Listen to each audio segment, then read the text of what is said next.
ጤናስልን ክቡራን ተመልካቾቻችን ከመሃል ሚዲያ የምሽት ዜናዎችን ነው። በቅድሚያም አበይት ነጥቦችን ነው። ብርቱካን ተመስገን ጨምሮ በሽብር ወንጀል በተጠረጠሩ 17 ግለሰቦች ላይ ፍርድ ቤት ለፖሊስ ተጨማሪ 12 ቀን የምርመራ ጊዜ ፈቀደ።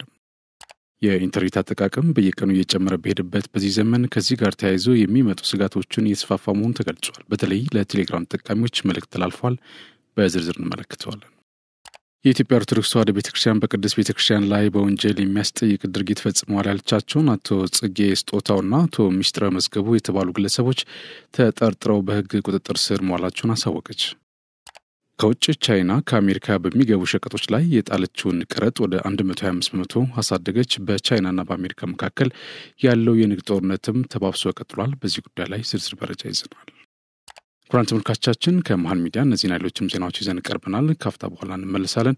ዩቲዩብ ቻናሉን ሰብስክራይብ እንዲሁም ይዘቱን ላይክና ሼር በማድረግ የመሃል ሚዲያ ቤተሰብ እንድትሆኑ በአክብሮት እንጋብዛለን። አብራችሁ ነው። በሁለት ዲፕሎማቶች መንደር በአፍሪካ ሲዲሲና በቻድ ኤምባሲ መሃል በማራኪ ኮሪደር ልማት ደምቆ የሚታየው ዲኤምሲ ሪል ስቴት ግንባታቸው ከ30 እስከ 40% በደረሱ የዲያስፖራ ብሎኮች ላይ ታላቅ ቅናሽ መደረጉን እያበሰርን በካሬ ከ78,000 ብር ጀምሮ ከባለ 1 እስከ ባለ 4 መኝታ ቤቶችን ከአነስተኛ ወለል ጀምሮ በመረጡት የፍሎር አማራጭ ማግኘት ይችላሉ። እስከ 60% የሚደርስ የረጅም ጊዜ ባንክ አማራጭም ከወለድ ነፃ አገልግሎት ጋር አመቻችተናል። ለበዓሉ ቀድመው ለመጡ 5 እድለኞች እስከ 30% በሚደርስ ታላቅ ቅናሽ ይስተናገዳሉ። የሽያጭ ባለሙያዎቻችንን ለማማከር በ0990 274747 እንዲሁም በ0946 112212 ላይ አሁኑን ይደውሉ። የማይደገም እድል ፒያሳ ሊሴ ገብረ ማርያም በሚገኘው ሳይታችን ላይ የመጀመሪያውን ብሎክ 90% ሽያጭ አጠናቀን ሁለተኛውን ብሎክ ለሽያጭ አውጥተናል። በ10% ቅድመ ክፍያ ያለምንም አይነት ተጨማሪ ወለድ ሙሉ በሙሉ በኢትዮጵያ ብር ከባለ 1 መኝታ 64 ካሬ ጀምሮ እስከ ባለ 3 መኝታ 141 ካሬ አማራጮችን ይዘንልዎት መጥተናል። ሱቆች አልቆባችሁ ለነበረ ደንበኞቻችን አድዋ 00 ፊት ለፊት ባለው 4000 ካሬ ሜትር ላይ ባረፈው ጎልደን ሞላችን 20 ካሬ ሱቆችን ከግራውንድ እስከ 5ኛ ፎቅ ለሽያጭ ማውጣታችንን ስንገልጽ በታላቅ ደስታ ነው። እንዲሁም በአጭር ጊዜ ወደ ቤታችሁ መግባት ለምትፈልጉ ደንበኞቻችን ሀያት አደባባይ ገንብተን 90% ባደረስነው ሳይታችን ላይ እየኖሩበት የሚከፍሉበትን አማራጭ ይዘን መጥተናል። ለበለጠ መረጃ 0966 02 9902 ይደውሉ።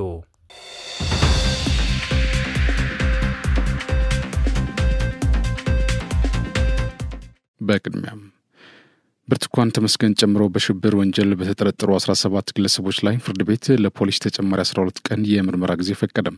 ብርቱካን ተመስገን አስመልክቶ በመገናኛ ብዙሃን ከተላለፈው ሐሰተኛ ዘጋቢ ፊልም ጋር በተያያዘ ብርቱካን ተመስገን ነብዩ ጡመ ልሳን የኢቢኤስ ቴሌቪዥን ስራ አስኪያጅ፣ ታሪኩ ኃይለ የአዲስ ምዕራፍ ፕሮግራም ዋና አዘጋጅ፣ ደረጀ ሉቃሌ፣ ሐሊና ታረቀኝ፣ ንጥረ ደረጀና መታገስ ዓለሜ በሽብር ወንጀል ተጠርጥረው የፌዴራል ከፍተኛ ፍርድ ቤት አንደኛ የጊዜ ቀጠሮ የወንጀል ችሎት በቅርባቸው ይታወሳል።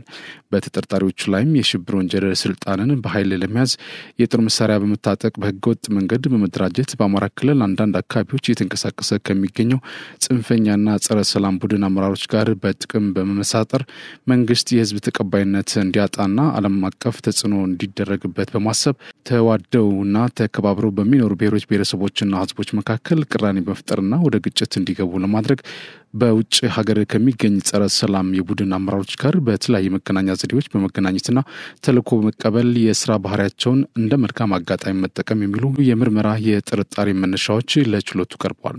ፖሊስ ባለፈው ቀጠሮ በሰጠው 14 ቀን ተጨማሪ የምርመራ ጊዜ ያከናወናቸውን ተግባራት ዛሬ ለፍርድ ቤት በዝርዝር አቅርቧል።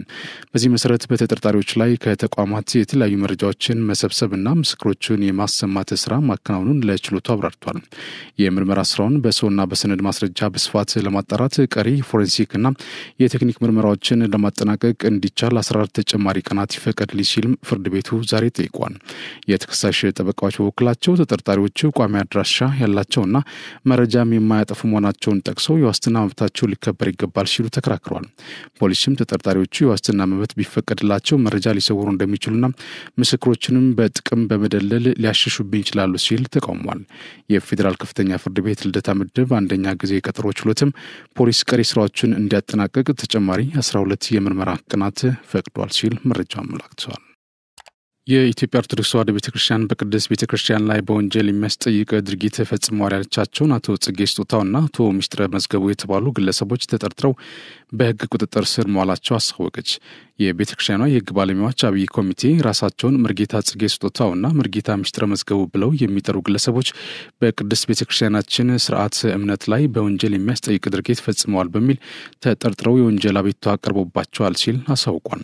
በዚህም የፌዴራል ወንጀል ምርመራ ቢሮ በዛሬው ቀን ተጠርጣሪዎችን በሕግ ቁጥጥር ስር በማዋል የወንጀል ምርመራውን በማጣራት ላይ እንደሚገኝ ገልጿል። ከግለሰቦች በተጨማሪ እንዳልካቸው ዘነበ የተባለ ግለሰብ በተመሳሳይ ከዚህ ቀደም በቤተክርስቲያኗ ላይ ፈጽሞታል ተብሎ በተጠረጠረበት ስም ማጥፋት በቅርቡ በፖሊስ ቁጥጥር ስር ውሎ ቃሉን ሰጥቶ በዋስትና መለቀቁና በአቃቢ ሕግ በኩልም የወንጀል አቤቱታ ክስ ቀርቦ በሂደት ላይ ይገኛል ሲል አሳውቋል። መረጃው የኢትዮጵያ ኦርቶዶክስ ተዋሕዶ ቤተክርስቲያን መገናኛ ብዙኃን አገልግሎት ነው። የኢንተርኔት አጠቃቀም በየቀኑ እየጨመረ በሄደበት በዚህ ዘመን ከዚህ ጋር ተያይዞ የሚመጡ ስጋቶችም የተስፋፉ መሆናቸው ተመላከተ። የኢንፎርሜሽን መረብ ደህንነት አስተዳደር በቅርቡ በርካታ አደገኛ ኢንተርኔት አድራሻዎችን ወይም URLs ምርምሮ እነዚህ አድራሻዎችን ለሀገራችን የኢንተርኔት ተጠቃሚዎች በይበልጥ የቴሌግራም ተጠቃሚዎች አካውንቶችን በመንጠቅ ከፍተኛ ስጋት ሊያስከትሉ እንደሚችሉ አረጋግጧል። ከተለያዩ አካላት በቴሌግራም የሚደርሱ ሊንኮች በርካታ አደጋዎችን የሚይዙ ሲሆኑ የሚከተሉት አደጋዎች በዋናነት ይገኙበታል። አንደኛ፣ የግል መረጃ መጥለፍ፣ እንደ የባንክ መለያ ወይም የይለፍ ቃል ያሉ መረጃዎችን መስረቅ። ሁለተኛ፣ የማልዌር ስርጭት፣ ስልኮችን ወይም ኮምፒውተሮችን የሚጎዱ ቫይረሶችን ማስተላለፍ። ሶስተኛ፣ ማጭበርበሪያ፣ ተጠቃሚዎችን በሐሰተኛ ተስፋዎች እንደ ውርርድ ወይም ኢንቨስትመንት መታለል። በመሆኑም በማህበረሰቡ በቴሌግራም አማካኝነት የሚላኩለትን አጠራጣሪ ሊንኮች ከመክፈት እንዲቆጠብ የኢንፎርሜሽን መረብ ደህንነት አስተዳደር በማህበራዊ ትስስር ገጽ ላይ ባወጣው መረጃ አሳስቧል። ሰሞኑን በቴሌግራም ከሚላኩና በፍጹም መከፈት የሌለባቸው ሊንኮች አስተዳደሩ በምስል አጋርቷል።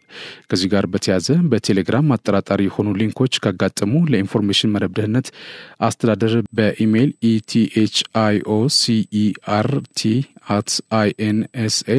ethiocert@insa.gov.et እና 933 ነጻ የስልክ መስመር ማሳወቅ እንደሚቻል አስታውቋል።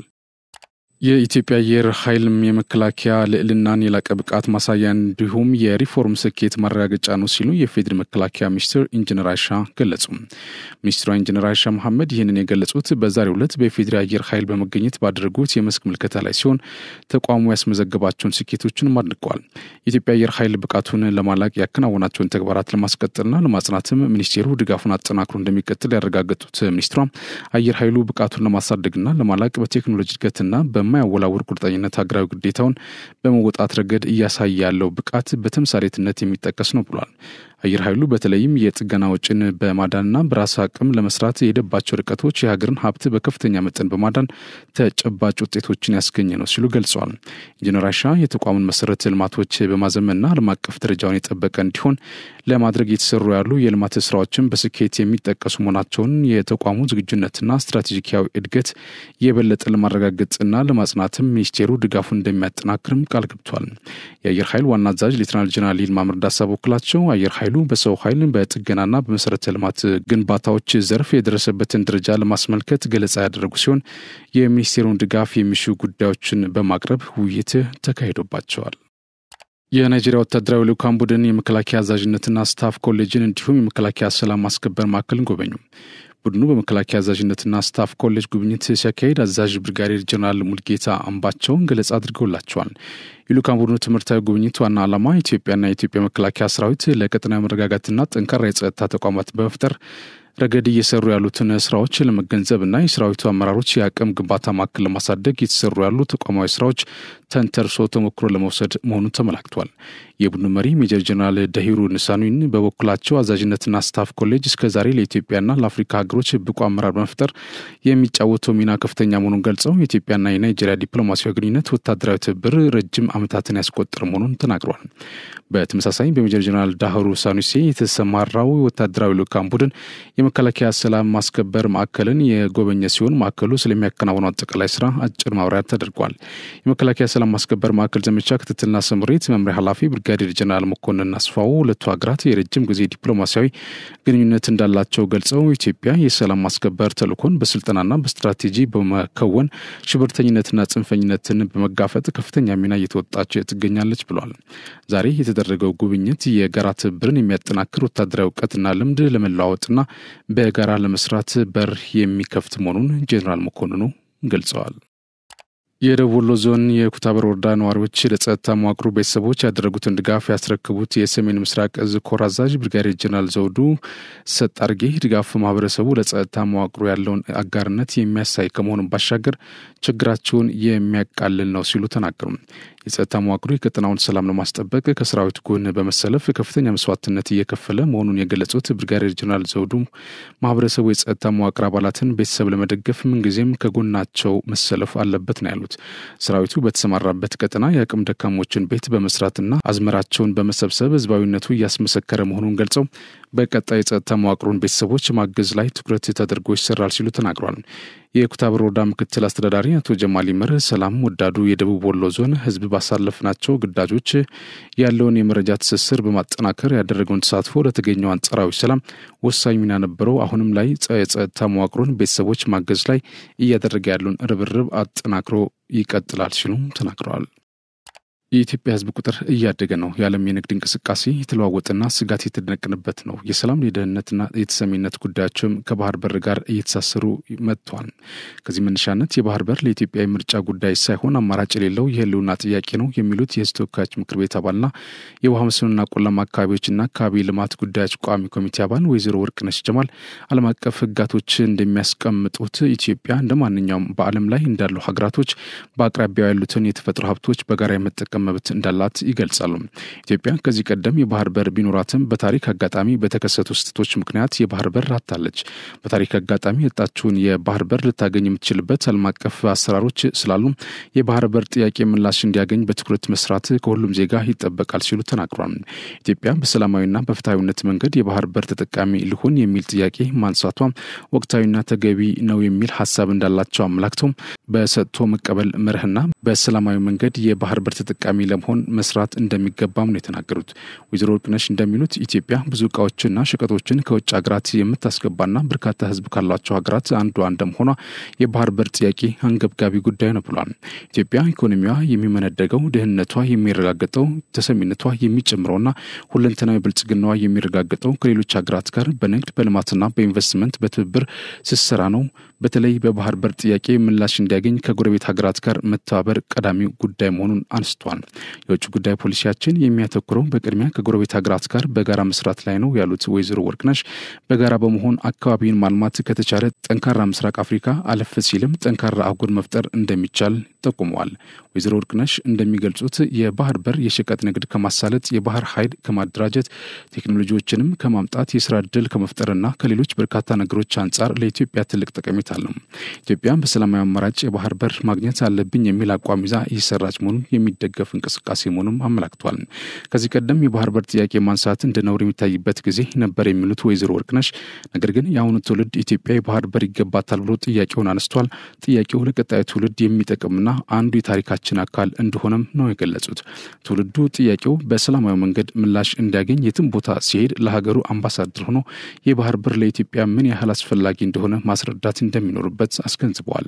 ያደገ ከመጣው የህዝብ ቁጥራችን አንጻር የባህር በር በፍትሃዊ መንገድ ማግኘት እንደ ሀገርም እንደ ህዝብም እጅግ በጣም አስፈላጊ ነው የሚሉት ደግሞ የህዝብ ተወካዮች ምክር ቤት አባልና የውሃ መስኖ ቆላማ አካባቢዎችና አካባቢ ልማት ጉዳዮች ቋሚ ኮሚቴ አባል አቶ ቆይቶ ገብረ ኢየሱስ ኢትዮጵያ የምታመርተውን ምርት ወደ ሌሎች ሀገራት ትልካለች፣ በምላሹ ደግሞ ከሌሎች ሀገራት ምርቶችን ወደ ሀገር ታስገባለች ብለዋል። ይህንን የንግድ ልውውጥ የተሳለጠ ለማድረግ ህዝቡ ፍትሃዊ የሆነ መንገድ ተጠቃሚነቱን እያረጋገጠ እንዲሄድ የባህር በር እጅግ በጣም ያስፈላጊ ነው ብለውም ተናግረዋል። የባህር በር ኢትዮጵያ በነበራት ጊዜ ህዝቦችን በጣም ሲጠቅም የነበረ ቢሆንም በአጋጣሚ የነበረን የባህር በር ልናጣ ችለናል። ከዚህ ቀደም ኢትዮጵያ የባህር በር ያጣችው ህዝቦች ባልተነጋገሩበት ሁኔታ እንደሆነ ማስተው ከዚህ ቀደም ያጣነው የባህር በር በሰጥቶ መቀበል መርህ ይሁን በሌላ መንገድ ከተገኘም ትውልዱ የራሱን ተጠቃሚነት እያረጋገጠ የሚሄድበት መልካም እድል መሆኑንም ገልጸዋል። ኢትዮጵያ ለቀይ ባህር ያላት ቅርበት ከ60 ኪሎ ሜትር የማይበልጥ ቢሆንም ለበርካታ አስርት ዓመታት የባህር በር ሳይኖራት ቆይታለች። አሁን ደግሞ የራሷ የሆነ የባህር በር እንዲኖራት በሰጥቶ መቀበል መርህ በሰላማዊ መንገድ እየጠየቀች ይገኛል። ብሔራዊ የደህንነት ምክር ቤት ከትናንት በስቲያ በሰጠው መግለጫ የኢትዮጵያ የባህር በር የማግኘት መብት ለማስከበር ዲፕሎማሲያዊ፣ ህጋዊና ሰላማዊ መንገዶችን መሰረት አድርጎ የተጀመረው ስራ በተጀመረው ግለት እንዲቀጥል የሚያስችል አቅጣጫ ማስቀመጡ ይታወሳል። በባህር ዳር ከተማ የተካሄደ ባለው የአጀንዳ ማሰባሰብ ምክክር ህብረተሰቡን ይወክላሉ ያሏቸውን አጀንዳዎች በነጻነት ያስያዙ መሆኑን የአጀንዳ ማሰባሰብ ምክክር ተሳታፊዎች ተናገሩ። የሁለተኛው ምዕራፍ የባለድርሻ አካላት የአጀንዳ ማሰባሰብ ሂደት በባህር ዳር እንደቀጠለ ይገኛል። በአጀንዳ ማሰባሰብ ምክክሩ ላይ ተሳታፊ ከሆኑት መካከል አቶ አወሌ ሱፍ ለማንኛውም ችግር ዘላቂ መፍትሄው ምክክርና መነጋገር መሆኑን ለኢትዮጵያ ዜና አገልግሎት ተናግሯል። ምክክሩ የሁሉም ሀሳብ ባካተተ አግባብ ለሀገርና ለህዝብ በሚጠቅም መንገድ እየተከናወነ እንደሚገኝ አመላክቷል። ችግሩን በኃይል ለመፍታት መሞከር የባሰ ማህበራዊና ሰብአዊ ጉዳት ያደርሳል። በሰለጠነ አግባብ በምክክር ለመፍታት እየተሄደበት ያለው ርቀት የሚደነቅ ነው ብሏል።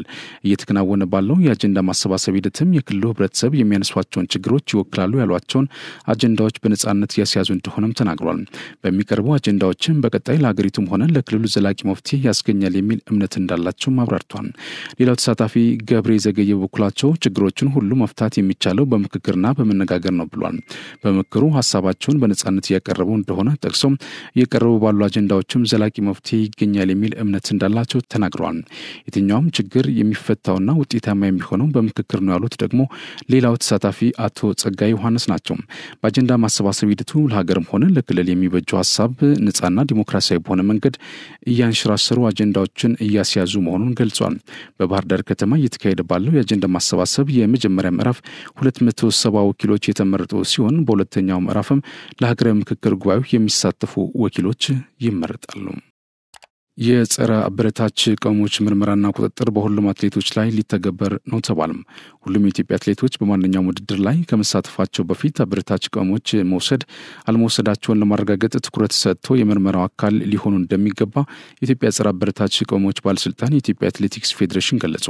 ሁሉም አትሌቶች በአድራሻ ምዝገባና በምርመራ ወቅት ለሚከሰቱ ክፍተቶች ከፍተኛ ጥንቃቄ ማድረግ እንደሚጠበቅባቸውም ተቋማቱ ተናግሯል።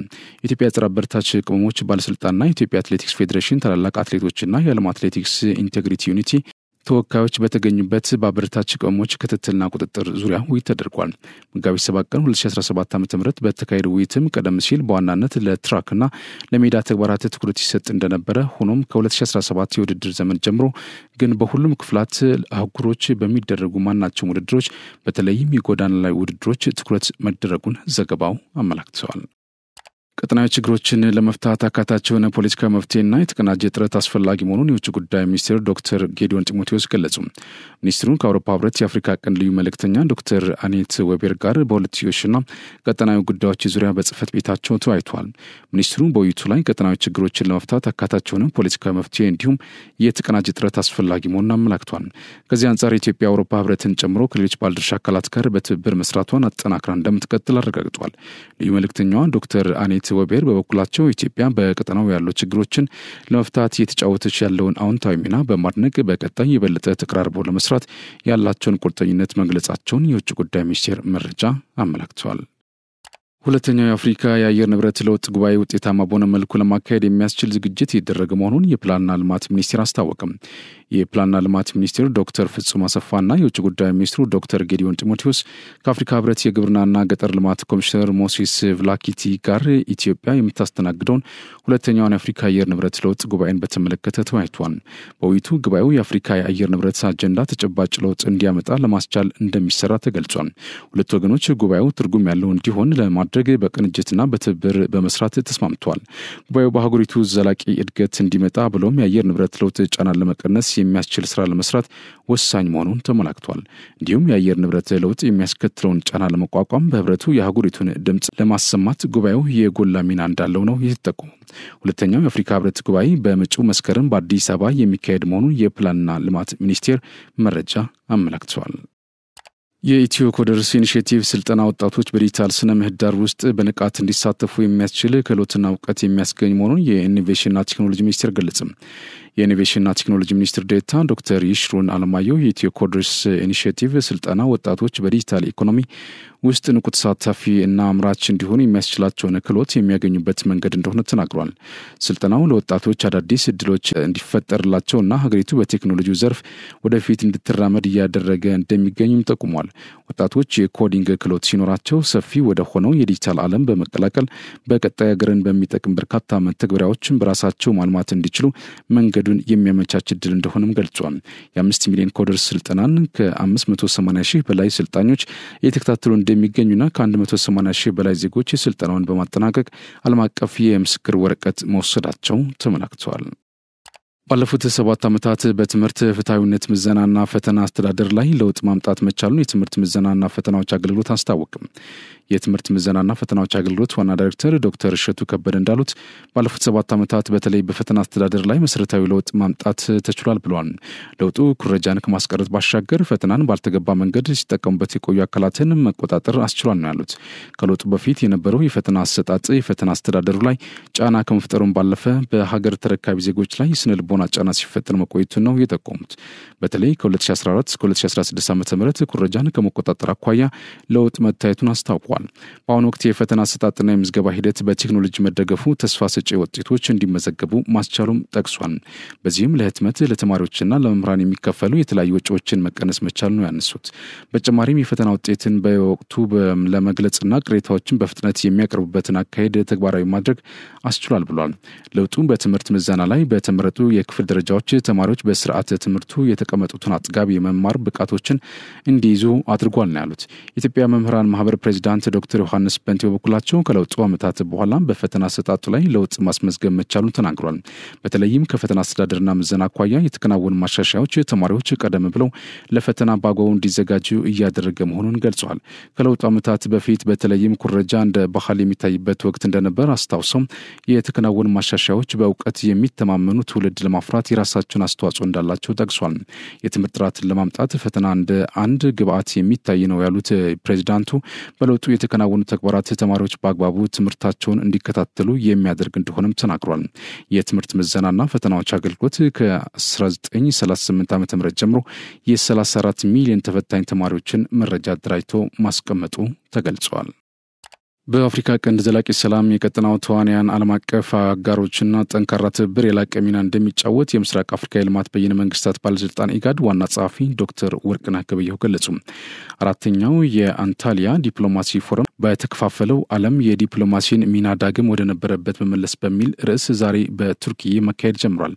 በቱርኪዬ የቱሪዝም ከተማ አንታሊያ እየተካሄደ ባለው ፎረም የሀገራት መሪዎች፣ የውጭ ጉዳይ ሚኒስትሮች፣ የዓለም አቀፍ ተቋማት ተወካዮች፣ ተማሪዎችና ሌሎች እንግዶች ተገኝተዋል።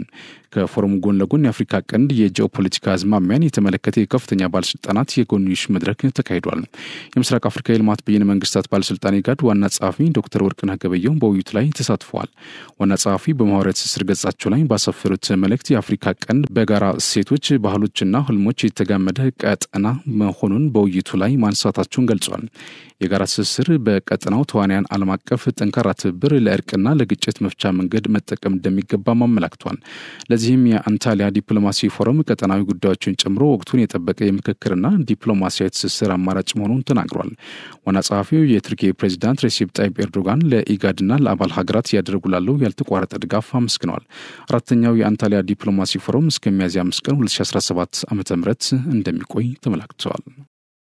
ባለፉት የለውጥ ዓመታት በተገበሩ ማሻሻያዎች የባህር ትራንስፖርትና ሎጂስቲክስ ገቢ ከ17 ቢሊዮን ብር ወደ 48 ቢሊዮን ብር ማደጉን የድርጅቱ ዋና ስራ አስፈጻሚ ዶክተር ቦሪሶ አሞሎ ገለጹ።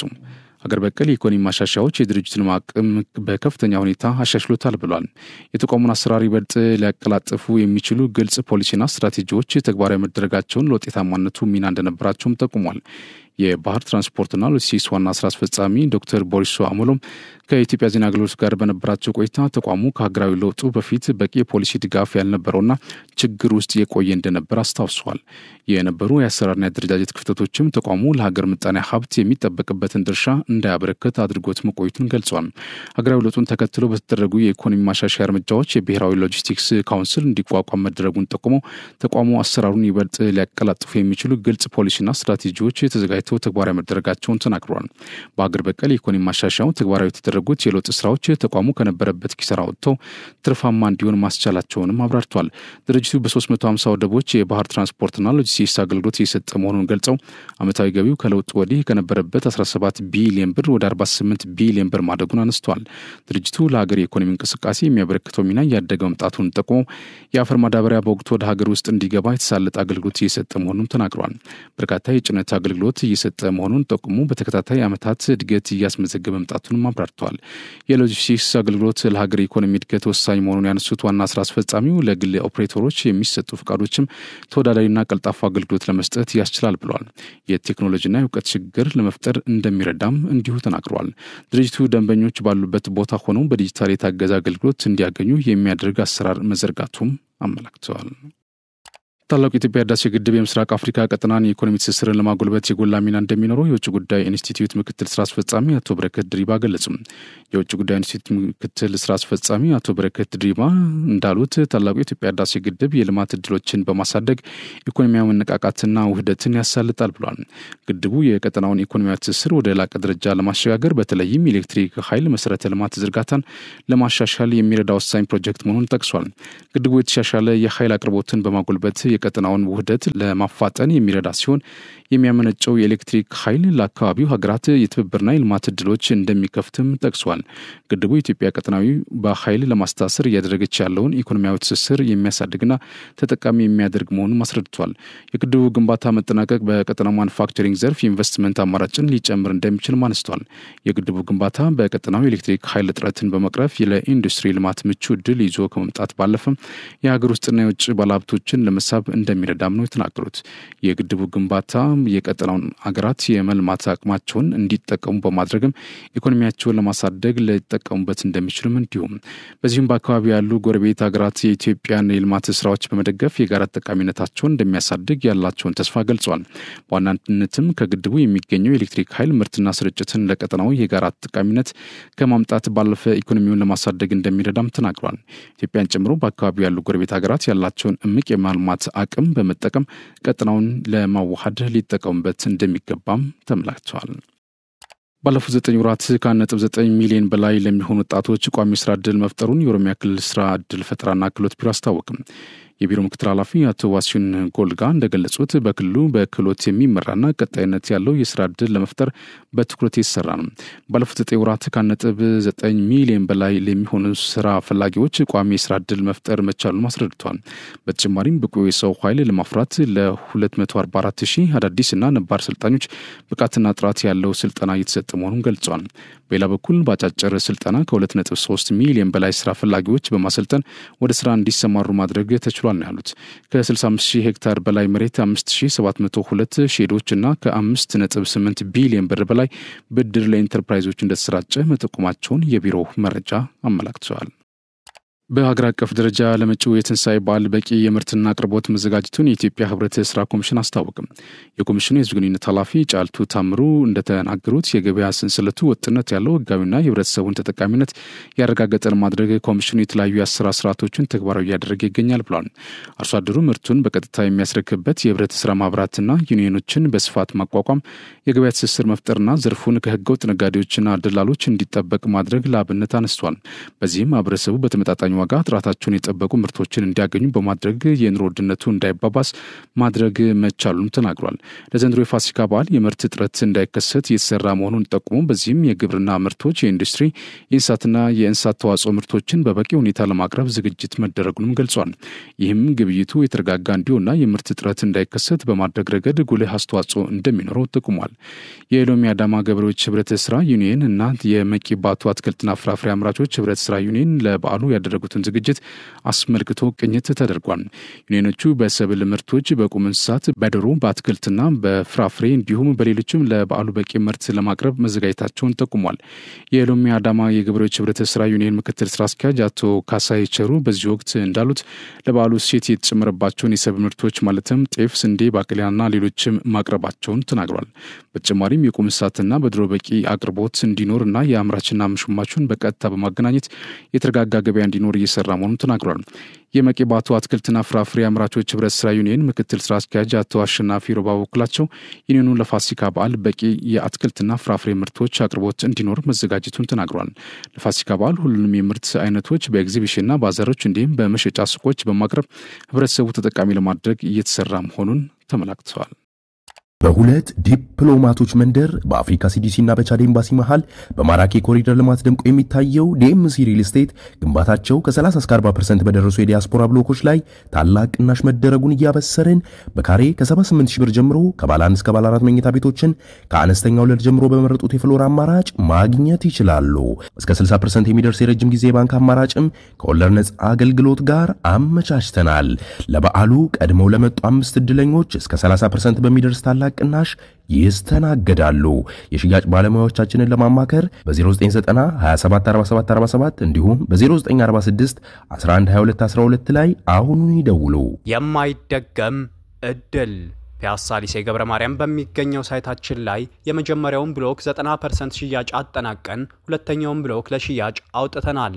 በ10% ቅድመ ክፍያ ያለምንም አይነት ተጨማሪ ወለድ ሙሉ በሙሉ በኢትዮጵያ ብር ከባለ 1 መኝታ 64 ካሬ ጀምሮ እስከ ባለ 3 መኝታ 141 ካሬ አማራጮችን ይዘንልዎት መጥተናል።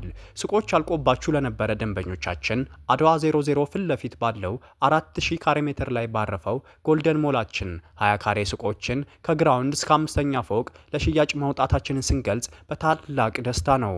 እንዲሁም በአጭር ጊዜ ወደ ቤታችሁ መግባት ለምትፈልጉ ደንበኞቻችን ሀያት አደባባይ ገንብተን 90% ባደረስነው ሳይታችን ላይ እየኖሩበት የሚከፍሉበትን አማራጭ ይዘን መጥተናል።